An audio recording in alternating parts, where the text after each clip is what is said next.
Pwede ka bang manalangin? Sige po. Ating huling pag-aaral. At next week, mas matinding panalangin ang kailangan kasi may test Exam. tayo. Hmm. Sige po. Sige. Okay. Sige po, let's pray.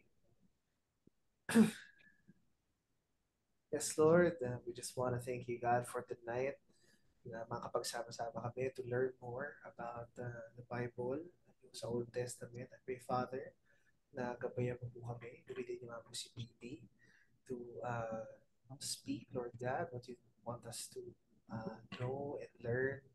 Pray, Lord, na may apply po namin itong mga lessons, magamit din po namin to uh, sa aming ministry, sa aming future na ministry, Panginoon. Salamat po. Tinataas ko rin po, Lord, yung mga hindi makakasama sa amin ngayong gabi. Meron silang mga kanya-kanya sakit and mga nararamdaman. So, tinataas ko po sila sa inyo, Lord. We speak healing sa kanila. Pray, Lord, bigyan mo sila ng kabinawa na pakaramdam at Yes, Lord. kagalingan, Panginoon. We offer to you this time. Thank you, God. In Jesus' name we pray. Amen. Amen. All right. Amen. So welcome everyone sa ating pag-aaral, no?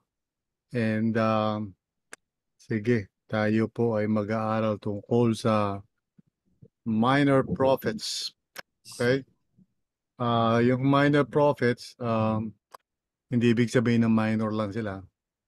Bawa, bata pa sila, gano'n. Hindi minor, ano? Ay. Ibig sabihin, Underage. hindi ibig sabihin na ano sila, hindi importante. At yung arrangement niya sa Old Testament, hindi ayon sa parang chronological, no? Okay. Actually, ang pinakauna in terms of time frame is Obadiah. But sa ano natin, sa Bible natin, ang una ay si Hosea, right? Si Hosea yung una. And si Hosea, of course, siya yung medyo masaklap yung love life, no? Um, dahil binitray siya ng wife niya, but also it became a, parang, ewan ko, parang illustration kung sa spiritual adultery, no? Kasi ang relationship ni Yahweh sa Israel is like marriage.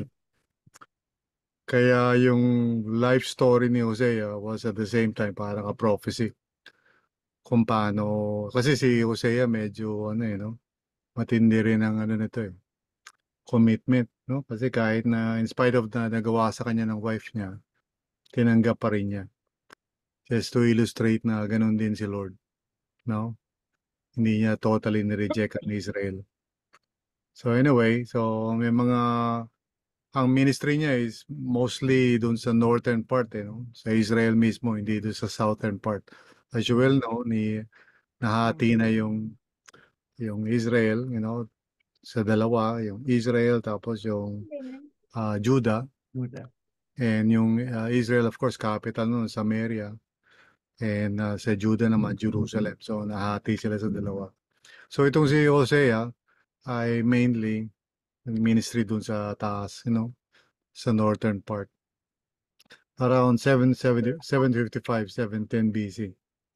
So, yun nga, to illustrate Israel's spiritual adultery and warrant of destruction. Okay? So, 14 chapters lang to. Madali lang aralin. Hindi naman siya ganun kahaba.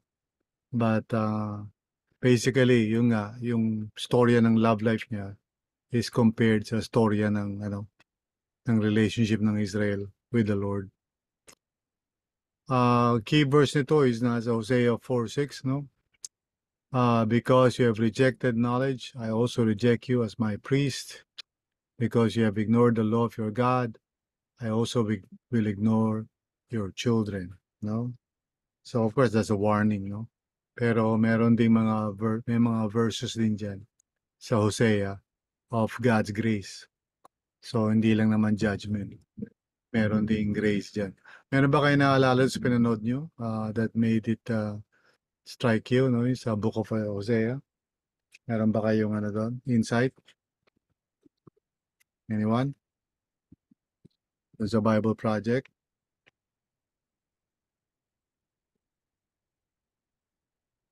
Okay, let me see if I can get some more information dito. Ayun. So, matindi kasi yung ano no? Matindi yung backsliding ng Israel by this time no? And kaya ano eventually na destroy sila no? Ano po yung question, PB? Sorry. Sabi ko kung Kausap po. meron kayong mga naging insight when you watch the Bible Project. Okay. Ah. Po yung submission ko. Kung wala naman, okay lang. But anyway, yun si Jose. Okay. Basta may pinaka-main thing kay Jose ay yung love life niya. Yung love life. Oo, yung love life niya. Kaya, Zep, pumili kang maigi kasi, yan. Anyway, Baka maihalin tulad ako sa Israel. pag nagkamali ka sa love life mo, at least maging prophet ka na lang, no? Kaya naman. May Ando naman ako may magiging silbi experience mo, no? May benefit naman yun. Magiging prophet ka. Love Northern Kingdom to, tama ba? Northern, yeah. Si Hosea, Northern Kingdom yan. So, mas pasaway, di ba, ang Northern? Tama ba? Nauna, siyempre. Pero eventually, Judah rin, naging pasaway din. Diba? So, yung sa Northern kasi, Assyria yung naging nila, problema nila. Kaya yun ang ginamit ni Lord. Pero later on, Jerusalem naman, Babylon. So, pareho silang naging pasaway eventually. Now, si Joel naman, ang memorable sa kanya dyan would be yung yung locust, di ba? Si Joel. Locust housing? Locust housing, mura lang bahay dun So anyway, yeah, prophecy din. Pero siya sa Judah siya, no? Okay? At that time, medyo parang sumusunod na rin, no? So, mahirap i-petsa yung Joel. Ano bang petsa ni Joel?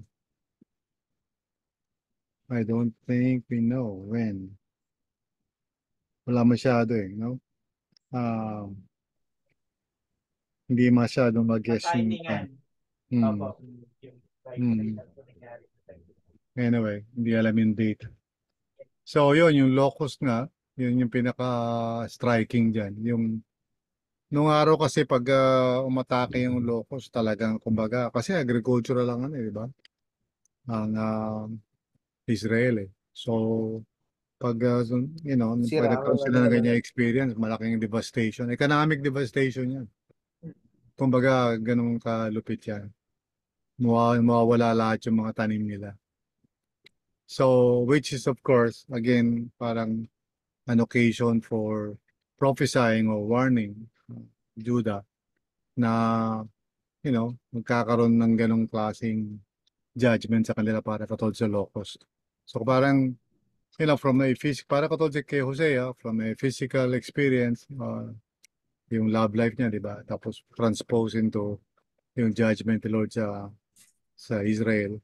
And then kay Joel din naman, o paano lumusob yung locust becomes the occasion to warn, Judah of the impending judgment of God. So interesting parang merong physical na nangyayari and then that is used as a way to warn. Okay? So, ang isa sa mga rito, parang sikat na verse dito yung si Joel 2 na keynote sa Book of Acts. Yung sabi niya, and afterward, I will pour out my spirit on all people. Your sons and daughters will prophesy, your old men will dream dreams, your young men will see visions. So, keynote ito sa Pentecost. Keynote ni Peter, sa Acts 2. So, it was a prophecy about what the Lord was going to do doon sa time of pagdating ng Messiah. Ayun. So, before that, siyempre, kumbaga parang universal yung outpouring ng Spirit ayon kay Joel. No? On all people. I will pour out my Spirit on all people. Kasi before that, lang yan very limited lang. A few people lang experience the Spirit of God.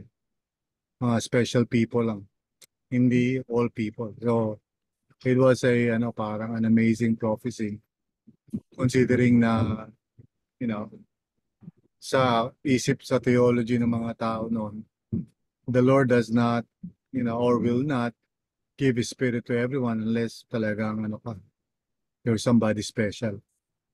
Okay? So dito parang wala nang discrimination, sons and daughters na, old men na, young men, lahat na. Okay? So yun sila yung makakatanggap ng Spirit of God. Okay, si Amos. Okay. Alam ko shepherd ito si Amos. Let me see. Yeah. Kumbaga magsasaka siya eh. Prophet shepherd. Yeah. Hindi talaga professional, yan. Prophet. Ano siya, Hindi nag-aral sa hindi eskwelahan nag-aaral ng sa mga prophet. IGSL yan. Kumbaga Hindi siya nagana sa IGS. sa Kalendola lang nag-aaral yan. Okay. Si Amos. So again, prophecy na sa Israel na naman, sa taas, okay, northern part. Kasabayan nila sila, Isaiah, if I'm not mistaken. So may mga contemporaries. One of the things you can do when you're studying mga prophets is to look at the timeline kung kailan nagmi-minister. So usually, di ba, pinakita ko sa inyo dati, nilagay ko yata sa chat yan yung timeline. Yes po, yung resource. Yes. Oo. It would be good to look into that for context when you're studying these books. Anyway, so 760, 750 BC, 10 years lang. So to accuse and judge Israel for injustice and lack of mercy. One thing you would notice, especially for the minor prophets, yung nangyayari sa society was a concern para sa kanila. Hindi lang yung sa temple lang, ganyan. Hindi yung parang spiritual lang. We're very much concerned about social justice or legal justice, ganyan, lalo sa mga mahihirap. But that is in the context kasi of the faith community of Israel, bilang faith community. In other words, isa yan sa mga debate, lalo na sa mga more liberal theologians. Kasi minabasa nila ito and then they're saying dapat ang Christianity is concerned with social justice. Pero ang context kasi ng social justice sa minor prophets is the fact na Israel kasi yun faith community yun. Like kung i-apply mo sa modern day, hindi naman Israel yung secular natin. Kumbaga, we cannot impose yung ganung parang pananaw. Kasi hindi naman mga believers yung mga nasa government. Pero nevertheless, nandun pa rin yung challenge. How do you balance yung mga political or social themes from, dun sa spiritual na mga bagay? Can we also, kunyari, parang get into the politics and, diba? Yun yung mga yan parang forever debate na yan. How much are we going to be involved sa ethical issues in government? Mangingialam ba tayo bilang mga believers? Are we going to speak? Kasi merong precedent doon sa mga prophets. Sila kasi wala silang distinction between secular and So what do you think? Tingin nyo, dapat bang mangialam ang mga Kristiyano sa mga political and social justice issues? I think meron tayong lakas ang kulog. Sorry. Ang I lakas think ng meron, ulan. oo po Kanina kasi sobrang init di ba? Opo. Yeah, pero yun po, tuloy ko yung sinasabi ko. Parang I think meron po tayong parang responsibility kasi meron tayong insight dun sa Paano mo Paano ka magsasalita doon? Kasi alam natin sa Catholic, parang talagang very verbal sila dyan, di ba? Nagra-rally sila, ganyan. Do you think born-again Christians should also go out and rally? To demonstrate din ba tayo? Let's say may corruption in government. Yeah. Nagturo ka niya nung sa nung election. Ano magiging ano natin? How do we respond bilang mga evangelical? Di ba nga, nagka-issue nga nung ano, So, Hmm. last election. Ikaw, PN, sasabihin mo. Hello po. Baka mag-brown out tayo rito. feeling ko Oo magpa-brown nga po, out nga medyo, po eh. medyo Nakakatakot maingay. eh. Hindi ko masyadong marinig dahil sa ulan. Wait lang po. Grabe, kumidlat, kumulog ng malakas sa inyo rin. Opo. Yes Hmm. po. Ay, rinig niyo na po ako. Mhm. Ayun. Hindi, sinasabi ko lang po kanina na yun, tayo lang mismo sa RLCC Hmm. na we had that, ano ba, parang issue, no? Hmm. When, nung nakaraang election, it was a really big issue during that Hmm. time. Hmm. Pero I think wala naman pong question in Hmm. terms of dapat bang makialam tayo or dapat may pakialam. I think based naman po dito sa mga minor prophets, which is a recurring theme, Hmm. yung injustice, Hmm. yung greed o yung yung dapat may concern ka sa mga vulnerable, etc., etc. It was, po talaga, recurring theme din po sa minor prophet. Pero siguro, ang question po talaga yung pamamaraan po talaga eh. And that's something na I think differs from every culture siguro.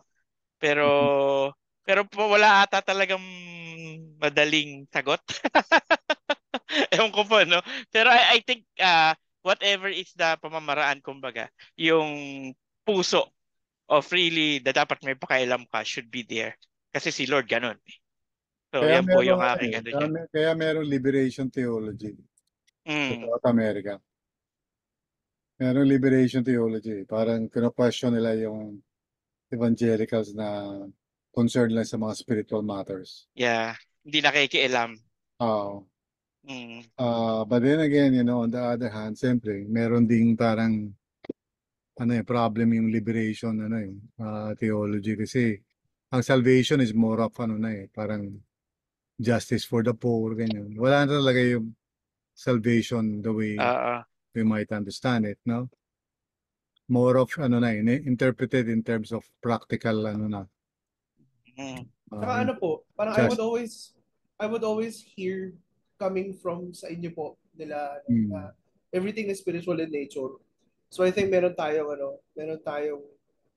we have a voice dun sa mga environment na yun. Pero I think nag-agree din ako kay PE na talagang kailangan may wisdom yung execution kung paano siya gagawin. yeah, Mhm. correct. Right. Lalo na with social media, no? Oo. Mhm. A few years back nagkaroon nung movement na actually doon ang galing yung Maranatha ba yan? That Lord, eventually come. became victory, Mm-mm. no? Oh. Theonomy yata ang tao, theonomy. Triumphalism. Yung basically Mhm. dapat may Kristiyano sa lahat, presidente, Ah, Congress. okay. Gets. Yeah. So parang yan, application yan ng ganyang pag-uusap. So anyway, I just want you to be aware na that's a debate. How far should we be involved, pero in what way, and anong parameters natin. Mm. That is Siguro, something. mhm.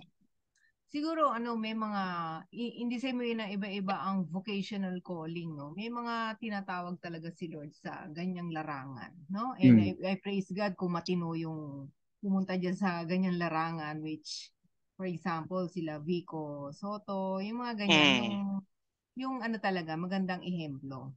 Okay? Siguro vocational calling, pero calling as salt and light din. Natin, yung hindi naman tinawag dyan sa larangan na yan, pero just fulfilling our responsibilities as citizens of a nation. Correct. Yung pay your taxes, yung mga gano. Mhm. Anything na what love has, yung the good that the love that we have in Christ can do for the country, as for us barangay or for any, yun, yung yung Samaritan, yung The Good Samaritan. Isa sa mga binabato sa atin dyan is yung separation of church and state. Church. Yes. Mhm. Hindi ka dapat makialam. issue. Oo. Mm. Dapat ang church hindi nangingialam sa politics. Ganun. Mm-mm. So it's really not an easy thing to navigate. Medyo ako siguro it's more of yan eh. Uh, hindi pa rin ako ganun kaklaro dyan as to how we are to involve ourselves. But for example, during the EDSA revolution, nandun ako sa EDSA. Mm. You know? So ayoko, parang it's really hard to make that kind of that's something to be studied siguro further. Anyway, so yan yung key verse ni Amos 5:14. Seek good, not evil, that you may live, and the Lord God Almighty will be with you just as you say He is. Right? Mm. Sabi, So, mas ulan. yeah, lakas ng ulan. Pusin na natin. Yung Si Amos, Obadiah. dun yung di ba love? Prepare to meet thy God. Yata. Ah. Yung Tama. ginawang sticker o kaya Yung Mhm. panakot na. panakot. Kaya ako naalala sa COP days eh. Hmm. Anyway. So to si Obadiah, so he prophesied sa Judah naman, sa northern part. Dito ang petsa rito 586 BC, no? So may controversy dyan yung time framing Obadiah. So sabi mo na una siya, si Oba. So yeah, yun yung sabi nung Yeah. iba. Hmm. Mhm. Pero significant dito kasi, yun nga, ang Edom kasi, Edom yan eh, kalaban niya ng Israel, pero kamag-anak yan ng Israel. Pero Yeah.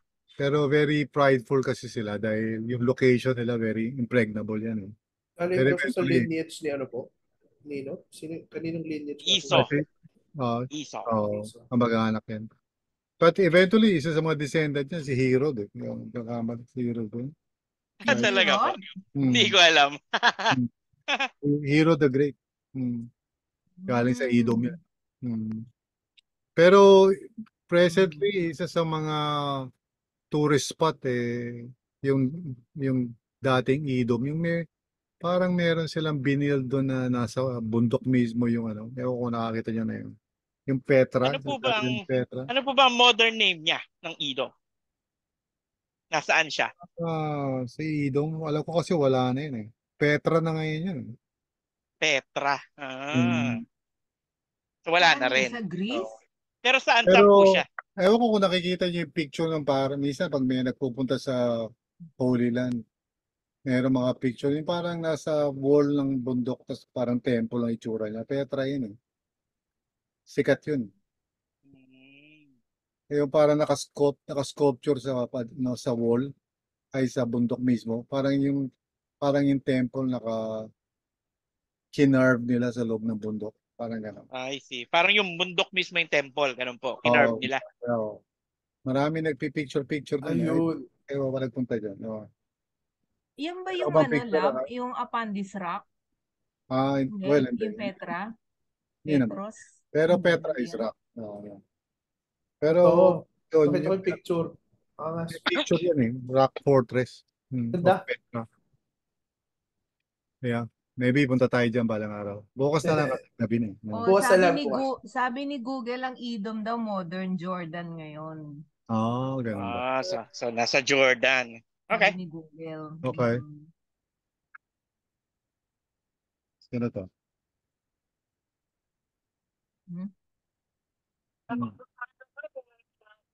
Ay, hello. Food Panda ba to? Teka. Ako, lakas na ulan. Sandali. Paano ba yan?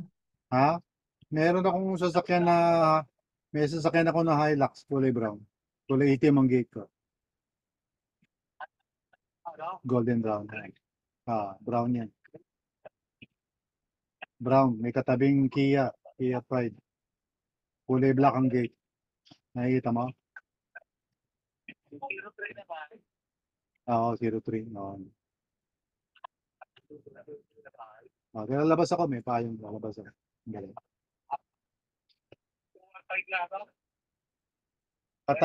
Katabi ng malaking bahay, maliit lang, bungalow lang dyan. Ang lakas ng ulan. Paano pa yun lalabas? Hmm. Bungalow yun sa amin, katabi ng malaking bahay. Basta may Hilux na golden brown. So, lalabas ako. Okay.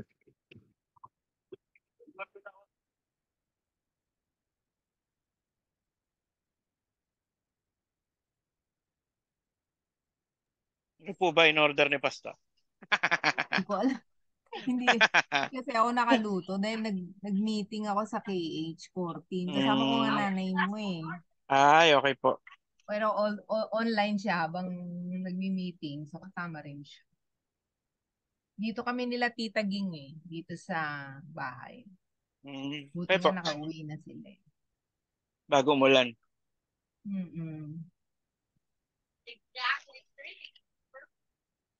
Kasi pag nagkaanak ka ulit, ay ulit pala, si PE pala. O baka gusto Ulit. pa magkaanak, PE. Marami pang pangalan. Apo. Mamimili na lang tayo sa minor prophet. Yeah. Para maiba. Pwede si Obi. For short for Obadiah. Obi-Wan Kenobi.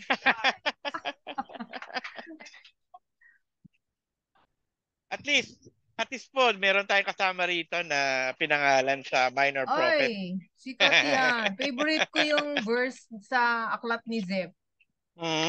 May favorite akong verse dyan eh. 3:17 po ba, PJ? Yes, sir. Yung minor prophets, parang pagbabasahin mo, parang pag na-imagine, na-gets nyo, yung parang puro lahat. Dark. Okay. Sorry. Malakas ang ulan Kawawa yung food Wala, pantry. nag-order mo ba yon na order ko pagkain mo ngayon? Basang-basa yung food panda. Ewan ko lang yung pagkain ko kung basa rin. So, Sana yun. hindi. So, idom yung pinaka-concern ni Obadiah. Ayan. So, dahil kasi, kumbaga, take advantage ang idom. During the time na very weak ang Israel, ang Judah. Parang tinake advantage na yan. So, sabi sa Obadiah, because of the violence against your brother Jacob, you will be covered with shame. You will be destroyed forever. So, eventually, yun ang nangyari. Nawala sila sa mapa ng Edom. Yun po ba yung, yung pag-conquer ng Babylon sa kanila? Tapos hindi na sila, nakabangon. Hindi na. Yeah, tama. So, and then, of course, Jonah. Alam naman yan yung Jonah, di ba? Si yan? Pineda. Si Jonah Pineda. Yeah. So, basically, di ba, nag-prophesy ito sa Nineveh. Nineveh, kalaban nila yan. And Nineveh, basically, is well known for its cruelty. Pero interestingly, ang Nineveh, nag-repent o nag-preach si Jonah. So, Jonah, storya ng yan ng mga tumatakbo sa calling. Bakit kung sino pa tumakbo, naging successful pa yung ministry? Oo nga, no? Oo nga. Nakakaasar parang sinabotahe pa yung mensahe niya, no? Napaka-igse. Yeah. Very minimal, pero successful. Actually, ang niya nakakatawa pa dyan, all throughout sa ministry niya, masama ang loob niya So, reluctant preacher dyan. So, hindi maganda yung heart niya. Nagpipreach siya sa Nineveh, pero sa loob-loob niya, ayaw niya. Sana wag mag-repent kasi gusto niya ma-destroy yung Nineveh. Kaso, nag-show ng mercy si Lord. Yun ang problema. Kaya nagalit siya sa dulo niyan Sabi niya, parang, kumbaga, patayin mo na ako, Lord.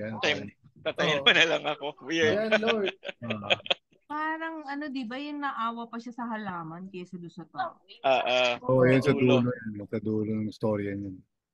Magandang yan. Yung book na yan. Maganda yan ang ginagamit pag nag-aaral ka ng Hebrew. Ng Jonah. Bakit love? Anong meron sa Hebrew? Parang madali yata yung ano, parang pagka-construction, Pagkasulat. pagkasulat. So, Hmm. yan ang yung textbook namin sa Hebrew, Jonah. Kalimutan ko na Baka nga. mas maikse. Oo, maiksi. Hindi, para daw wag tumakbo sa calling yung mga nag-aaral na Oo. pastor. Oo. Yung Kasi magpapastor. pag tumakbo ka, lalo kakainin ka ng malaking kumpanya, katulad ng Accenture, gano'n. Ay, Oh, joke lang. Pero di Ah. po ba tumakbo siya naging successful? Baka minsan yung po talaga yung Oo, baka Ay. yun susi. talaga. Oo nga, walang Talaga uurong. susi. tama. Oo. Oo. Kailangan umurong muna ng konti. Ah, Oo, yun, para daw yun. mabili yung lupa. Tama. Yun yung insight doon. Maganda, tama yung galing kayo. Oo. Tuloy, Ang ganda ba? tuloy, Mahusay, Ano, mahusay. tuloy Okay niya yan, ba? boss. Okay ba Ay yung si Jesus eh. pagde-defend ko? Ay Ah. si Oo. Jesus. Very good, very good. So, ito yung sabi niya no, sa Jonah 4. I knew that you are a gracious and compassionate God, slow to anger and abounding in love, a God who relents from sending calamity. So, yan yung ano di ba? Yan yung theology talaga ng Israel from the very beginning. That's how the Lord introduced Himself sa Israel, if you remember. Mm-mm. Nung tinatanong ni Moses kung ano sasabihin niya sa Israel about God, Sino siya? Yahweh. No? So that became parang a standard confession of faith about God. I-illustrate sa New Testament si Jonah. No? Oo, kasi ginamit ni Jesus yan, si Jonah.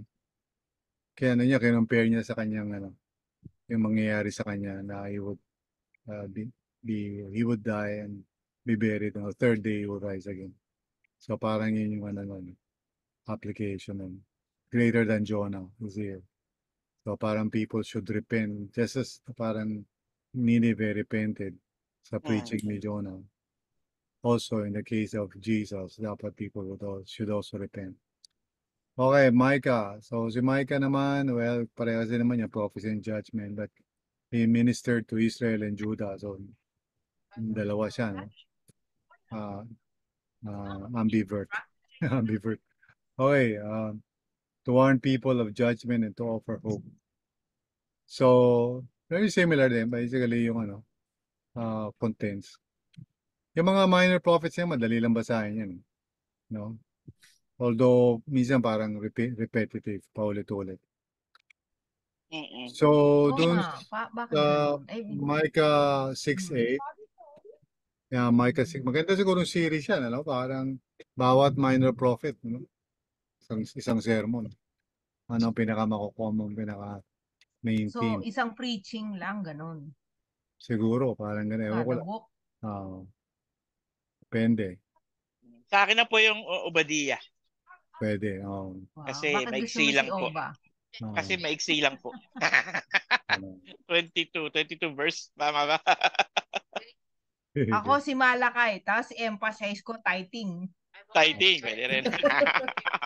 kayo ba yung mga Nag-preach po ba nung kay Jonah, sasabihin ko sa mga tao na Oh. na tumakbo sila sa calling nila. Ang gumana. Oo. And they'll be successful. Kakainin sa malaking kumpanya. Hindi, pag si Sep nag-preach, sa Panaya, syempre siya. Oo, sa Panaya. Preach niya. So anyway, itong Micah, no? He has showed you, O man, what is good and what does the Lord require of you to act justly. Actually, yung word na justly is righteous, to act righteously. You know? Tapos yung to love mercy, yung ano yan eh. Loving kindness yan eh. So these are the very characteristics of God eh. No? To walk humbly with your God. Yeah. So yung statement na yun, to act justly, to love mercy, to walk humbly. Marami ng sermons na ginawa tungkol dyan sa three statements niya. Usually, mga ganyan mga verses na parang pregnant na siya na pwede niya gawing outline. Yan ang magandang mga, parang yung tinatawag nila na textual preaching. Textual preaching kasi nasa text na yung outline. So, may laman na yun. To act justly, to love mercy, to walk humbly. So, hindi mo na kailangan mag-isip. I-expound na lang. Doon na yung parang topical pero base sa isang passage na nakalist na. Kaya tawag diyan textual, Ay po. So, yeah. if you want, mga easy kind of preaching, mga textual is one of the easiest way. Parang Kumbaga, yung prayer of Jabez, parang ganun din po no? no, Tama na? yeah, ganun. The textual preaching is Tama prayer po. of Jabez. Pinahaba lang, di ba? Isang verse lang. Mm. Tapos kumita ng ilang milyon yun. Parang, Oo, tapos sumikat sino to? sumikat. Si Bruce. Bruce Bruce Wilkinson. Wilkinson. So, yun din gawin mo to, P, baka kumita ka rito. Baka kumita. So, Sige itong po. tatlo na to. PNP. Para maging profit. Profit. Tama. Correct. Okay, si Nahum naman. So, si Nahum, in contrast to Jonah, malamang po, binalikan naman ng Nineveh.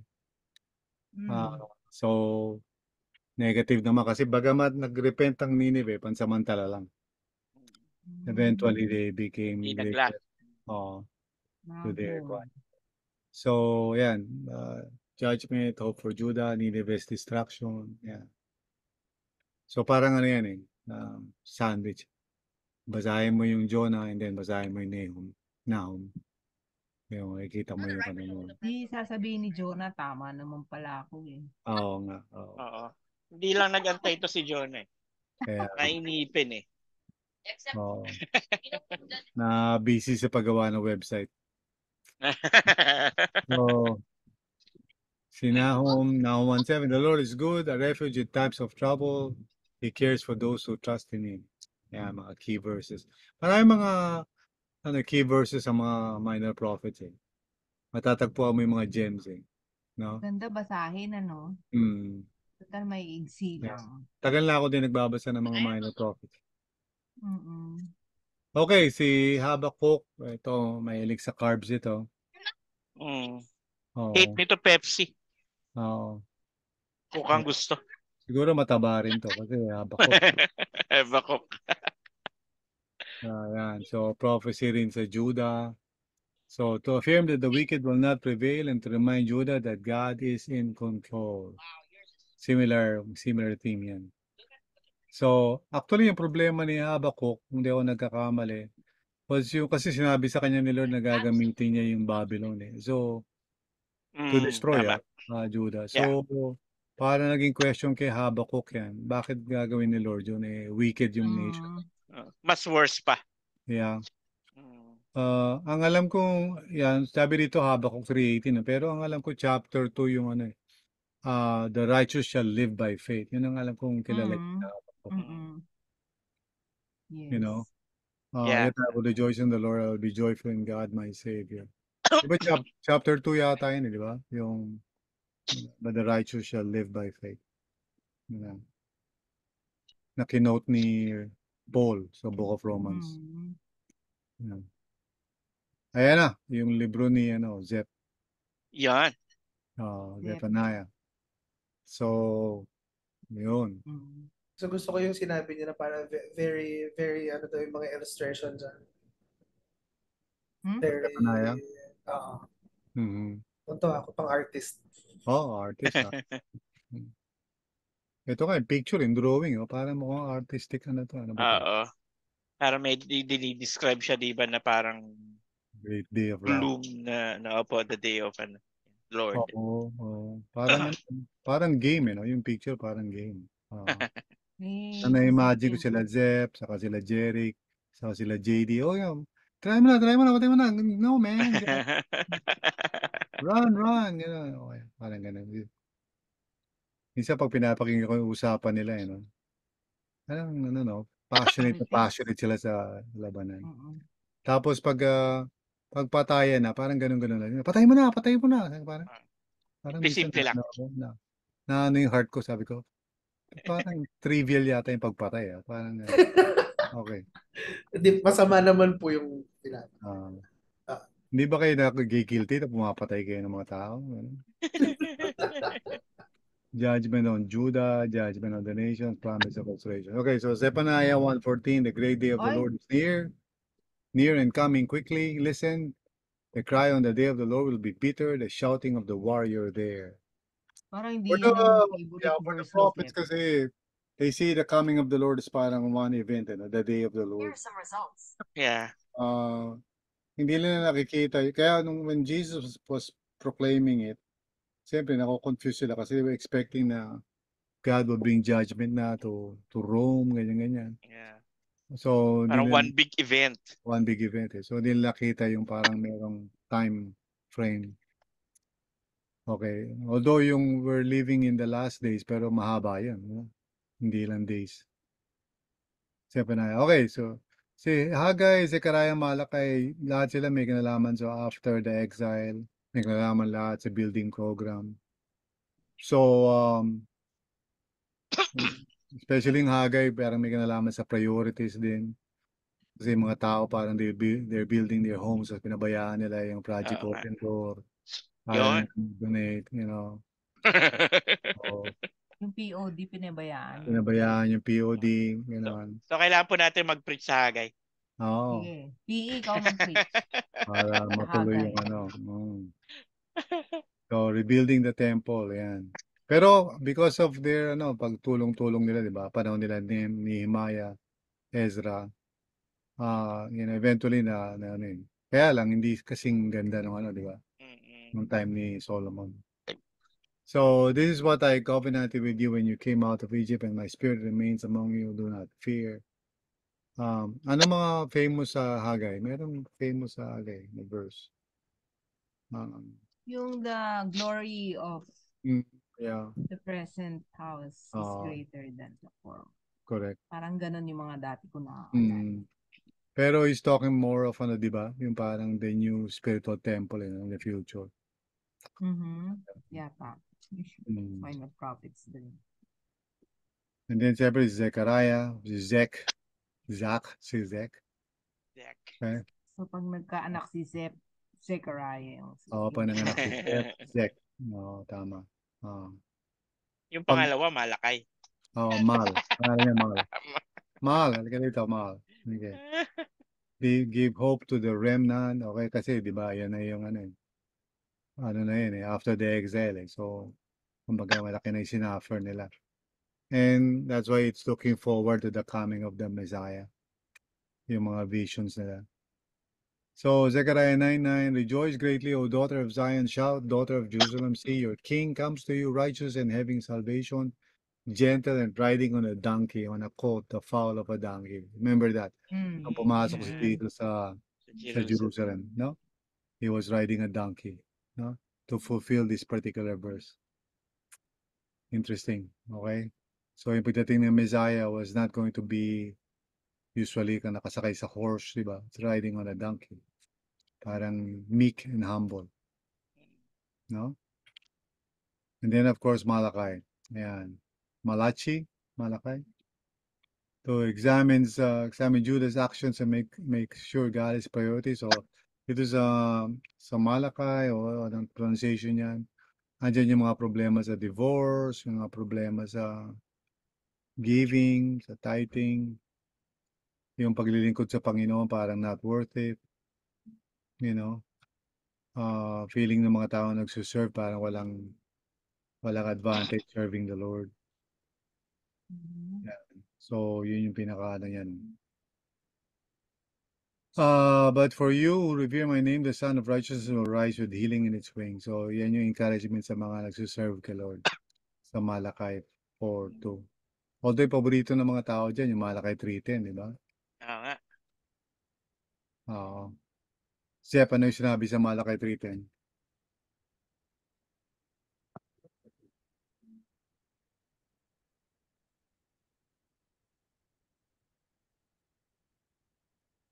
Sa tithes. Hello po? Yeah, basahin mo. Teka lang po. Bring the whole tithe into the storehouse, that there may be food in my house. Test me in this, says the Lord Almighty, and see if I will not throw open the gates of heaven, and pour out so much blessing that there will not be room enough to store it. Okay, mag-exhort ka na sa Sunday. Yan ang gamitin mo. Hey! Naalala ko si Brother Bok.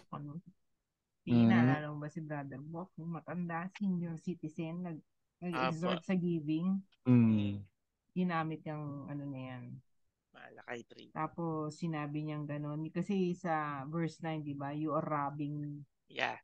So, mga hindi Hapon. nagbibigay na ikapo, magnanakaw kayo. Diyos ko, halos Ragtahan. nahulog ako sa upuan ko. Meron ako Ragtahan. narinig na sermon dyan eh. You don't love God, you rob God. Yan. Wah, Oh. parang Yun ang mga baduy na sermon. Pero Ito, walang, ang mga turning tagal-tagal. point na walang iba. Parang bata pa lang ata ako, narinig ko na yun. Yeah. Parang daddy jokes yan. Do Okay. you rob God or Do you rob God or do you love God? Okay, yeah, that's the end of the minor Yay! prophet. Yeah. Bilis. Parang bilis natin Oo. Wala masyadong tanong, dire-diretso lang. Nagugutom na ako eh. Oh, may ba kayo? May love, kunin mo kaya yung pagkain mo habang nag-iisip ng anything na Sige, they sige. want to ask or Okay. react. Ano kayo pagkain ko? Gutom na ako. Diyan ka na lang kumain sa harap ng Ako din po, sorry, napakain ako kanina. Dire-diretso din po ikaw, ako Pi, ngayong araw eh. kumain ka na? Abang nagdi-discuss si Pastor Ako din. nagluluto ako nun. Nagluluto. Nagluluto pa lang? Kanina pa po yan, yung kanina pang first part. Okay. So, ngayon, ngumuya ka na. Okay na po, tapos na po. Tapos na. Tapos na po. Buti pa kayo. Yung kay talaga, yung pinapakinggan ko, yung kay Jonah, nakakainis. Bakit ka naiinis? Ewan ko, kay Jonah? naiinis ako. Parang ano ba yan? Anong kinaiinis mo kay Jonah? Ano naman ito, ligalik naman ito. Yeah. Para lahat na lang na sinabi sa kanya ayaw niya, tapos iba gagawin niya. Sabi sa Enneagram, si Jonah daw type 9 eh. Talaga? Type. Judgment.